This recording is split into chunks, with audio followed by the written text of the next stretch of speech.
안녕하세요. 에듀테이너입니다. 이번 시간에는 회귀 분석에 대해 학습하겠습니다.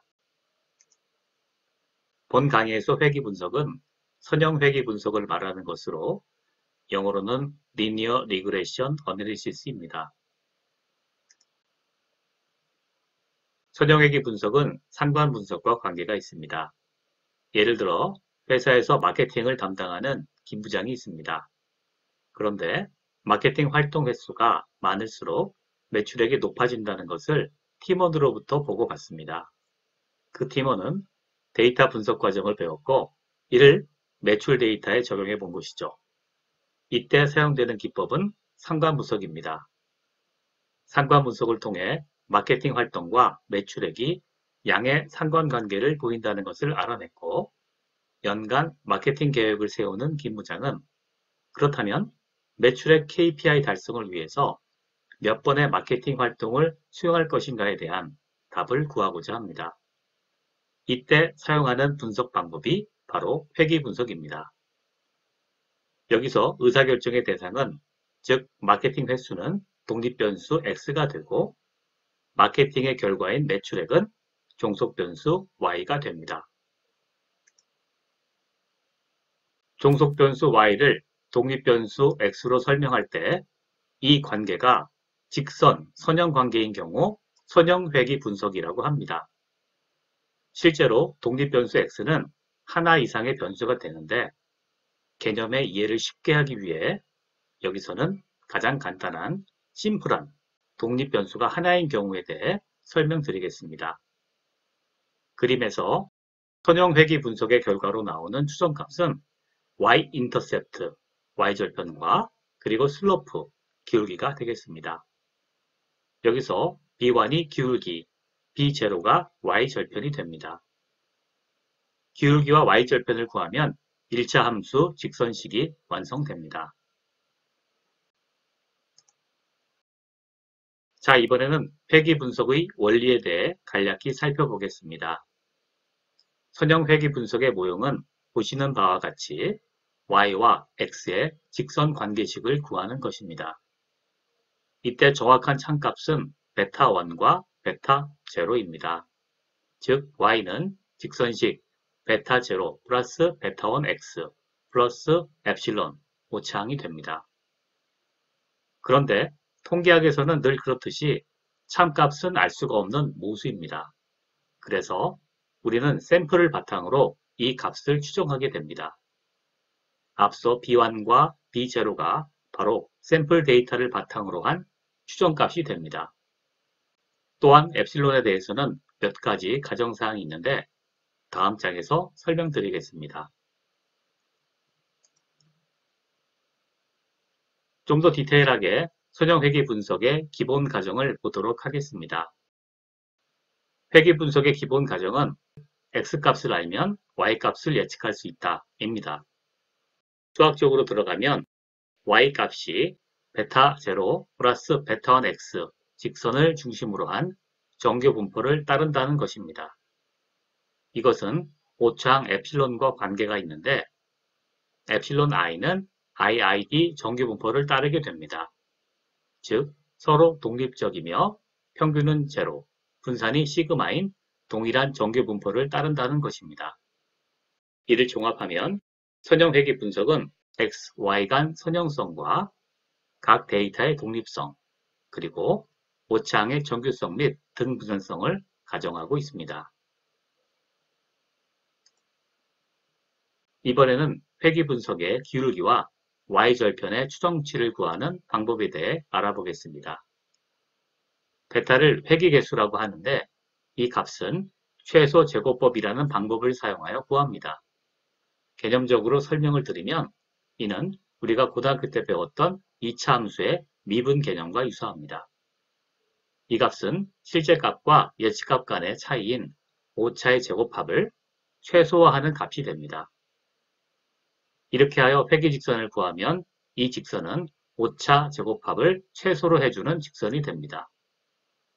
수학적으로는 매트릭스 노테이션을 써서 구할 수 있는데 이렇게 값을 구하면 베타의 추정치인 B1과 B0 값을 수식과 같이 구하게 됩니다. 여기서 xi와 yi는 데이터 포인트가 되겠습니다. 참고로 베타 계수 추정치를 구하기 위한 매트릭스 노테이션을 보여드립니다. 오차의 변동량을 매트릭스 곱으로 표현하고 이를 베타로 미분하여 제로로 놓은 후 역행렬을 써서 베타 값의 추정치를 구하는 과정을 보여줍니다. 참고하시기 바랍니다. 앞에서 베타 계수값에 대한 추정값을 구해 x와 y의 관계식인 회귀직선을 구했습니다. 자, 그렇다면 이 회귀직선이 얼마나 유용한지에 대해 생각해 보겠습니다. 회귀직선은 유의할까요? 유의하다면 얼마나 유의할까요? 이런 질문에 대해 답해 보겠습니다. 회귀직선의 유의성과 설명력을 답하기 위해서는 먼저 변동량에 대해 알아봐야 합니다. 변동량은 이전 시간인 아노바에서 나왔던 개념과 동일합니다. 앞서 오차의 변동량 SSE를 최소화하는 값으로 베타 계수값을 추정했습니다. 그런데 전체 변동량과의 관계는 어떻게 될까요? 여기서 전체 변동량이라 함은 y의 평균, y바와의 오차를 제곱한 것입니다. x값은 주어진 값이므로 변동량 계산에 사용되지 않고 y값과 회귀직선 값인 y hat 값만 사용됩니다. 총 변동은 그림에서 보시는 것처럼 데이터와 회귀직선 간의 오차에 의한 변동과 회귀선에 의한 변동의 합으로 구성됩니다. 즉, 오차에 의한 변동 SSE는 총 변동 SST에서 회귀선에 의한 변동 SSR을 뺀 값으로 이루어집니다. 여기서 회귀선에 의한 변동 SSR은 반대로 생각하면 총 변동 중에 회귀 모형이 설명해주는 변동으로 생각할 수 있습니다. 그러므로 이 값이 크면 클수록 좋겠죠. 이 개념을 사용하여 결정계수라는 것을 정의했습니다. 결정계수는 총 변동과 회귀선에 의한 변동의 비율로 정의되며 수식으로는 SSR 나누기 SST가 됩니다. SSE로 표현하면 1-SSE 나누기 SST가 되며 정의상 0과 1 사이의 값을 가지게 됩니다. 이 값이 크면 클수록 회귀 모형의 설명력이 커집니다. 또한 결정계수는 단순 선형 회귀의 경우 상관계수의 제곱과 수학적으로 같은 값이 나오게 됩니다. 고맙게도 수학자들이 다 증명해 놓았으니 결과만 기억하면 되겠습니다.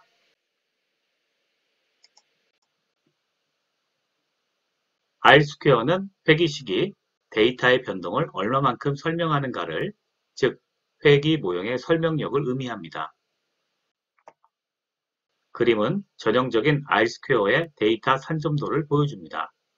결정 계수값이 클수록 회귀직선에 데이터가 모여 있음을 알 수 있습니다. 상관계수 그래프랑 유사하죠? 대신에 R스퀘어는 제곱값이므로 0보다 크다는 차이가 있겠고요. 또한 x와 y의 관계에서 상관계수는 x가 하나이지만 회귀 모형에서는 x가 여러 개인 경우도 가능합니다. 자, 이번에는 회귀 분석의 가설과 검증에 대해서 알아보겠습니다. 대립가설은 x변수와 y변수 간에 선형 관계가 있다는 것이고, 이는 회귀직선이 의미가 있다는 것이 됩니다. 이를 수학적으로 설명하면 y는 베타0 플러스 베타1x에서 베타1이 not equal 0, 0이 아니다가 됩니다. 반대로 규모가설은 항상 그렇죠. 아무것도 아니다, 마찬가지다 이런 거잖아요. 규모가설은 x와 y 간에 아무런 관계가 없다가 되고, 수학적으로 표현하면 y equal 베타0가 됩니다. 이는 베타1이 equal 0로 표현됩니다. 그림은 이에 대한 설명을 시각적으로 표현하고 있습니다. 회귀 분석의 가설에 대한 검정 통계량은 두 가지를 사용합니다.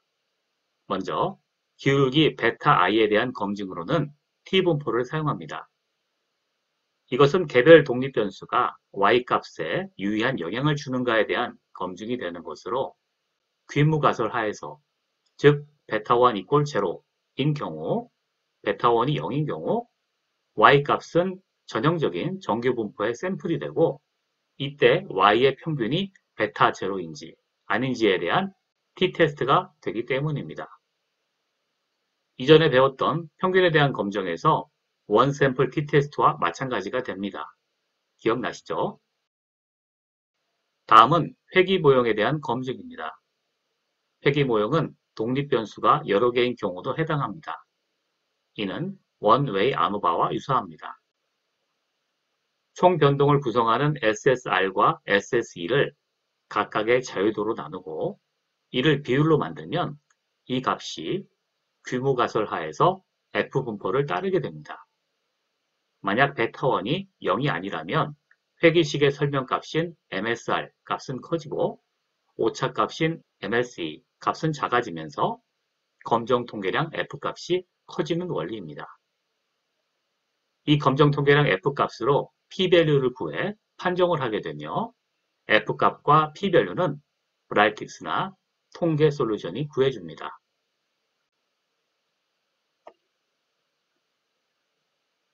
다음은 회귀 분석을 한 이후에 모델의 가정사항에 대한 점검을 수행하는 잔차 분석에 대해 알아보겠습니다. 통계학의 분석 모델은 어떤 전제 조건들이 성립한다는 가정하에서 출발합니다. 반대로 생각하면 이 가정들이 성립되지 않으면 분석 모델을 사용할 수가 없는 것이죠. 회귀 분석의 경우도 몇 가지 전제 조건이 있는데 앞서 설명드렸던 4가지 가정사항입니다.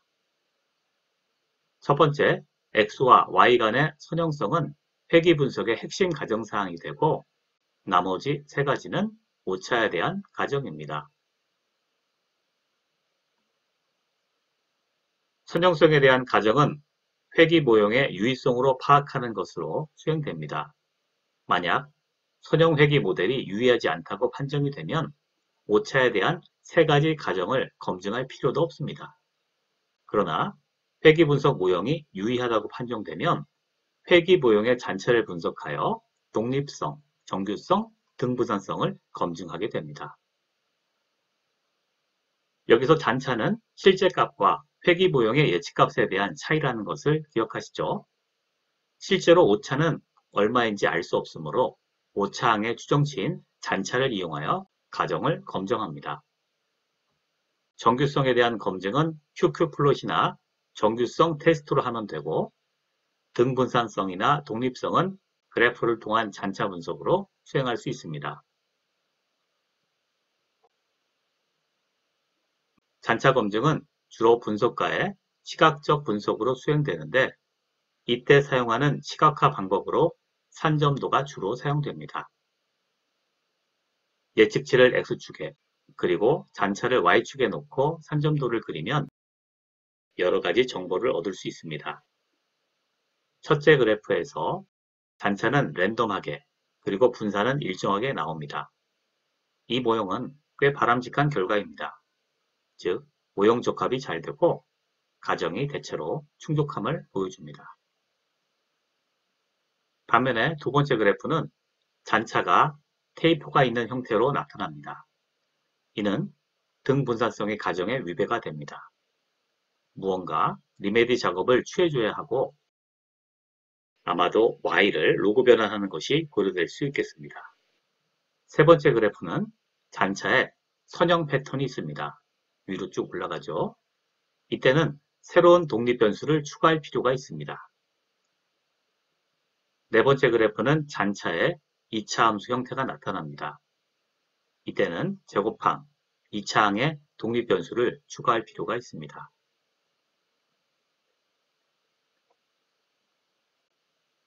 마지막으로 회귀 모형의 평가 방법에 대해 간략히 소개하겠습니다.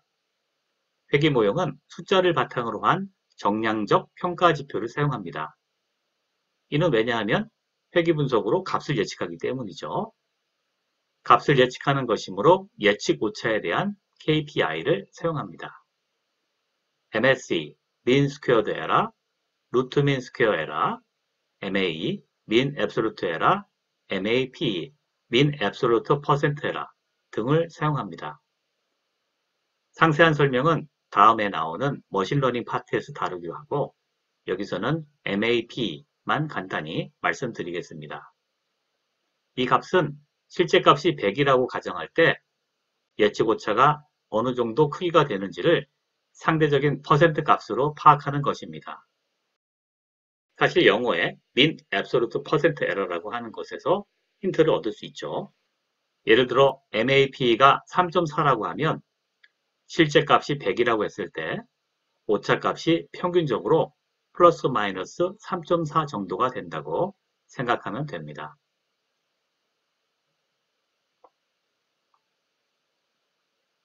회귀보용의 정확도에 대한 평가 이외에 회귀보용이 총 변동의 얼마만큼을 감당하느냐에 대한 지표로 결정계수 R2가 있습니다. 결정계수는 SSR을 SST로 나눈 값으로 정의되며 회귀보용이 설명하는 총 변동의 비율을 의미합니다. 결정계수는 당연히 클수록 좋은 것이고 모든 변동을 회귀보용이 다 설명하는 경우라면 이론적으로 최대값 1이 됩니다. 그런데 결정계수에는 약점이 하나 있습니다. 그것은 독립변수, 설명변수가 하나씩 추가될 때마다 그 값이 증가한다는 것입니다. 해서 이론적으로 보면 독립변수를 무제한으로 추가하는 경우 결정계수가 1이 될 수 있습니다. 그러나 실제로는 독립변수를 무제한 투입할 수 없고 그리고 독립변수가 많아지면 오버피팅, 과접합이라는 문제가 생깁니다. 때문에 이를 방지하기 위해 독립변수의 숫자에 페널티를 부과한 어드저스티드 R2 값을 실전에서는 더 많이 사용합니다. 수정결정계수라고 하죠. 수정결정계수는 수식과 같이 계산되며 X변수의 개수가 증가하면 개수에 따라 페널티를 부과받는 형식으로 되어 있습니다. 물론 이 값도 브라이틱스나 통계 솔루션이 계산해 주니까 이를 활용하면 됩니다.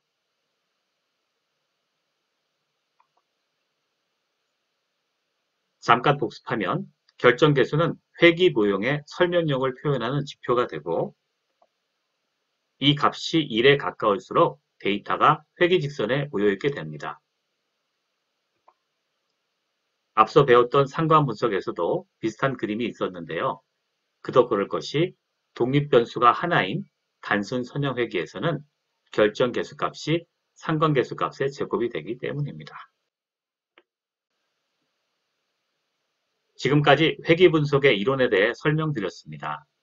이어서 다음 시간에는 브라이틱스를 이용하여 회귀분석을 실습해보고 퀴즈를 풀어보도록 하겠습니다.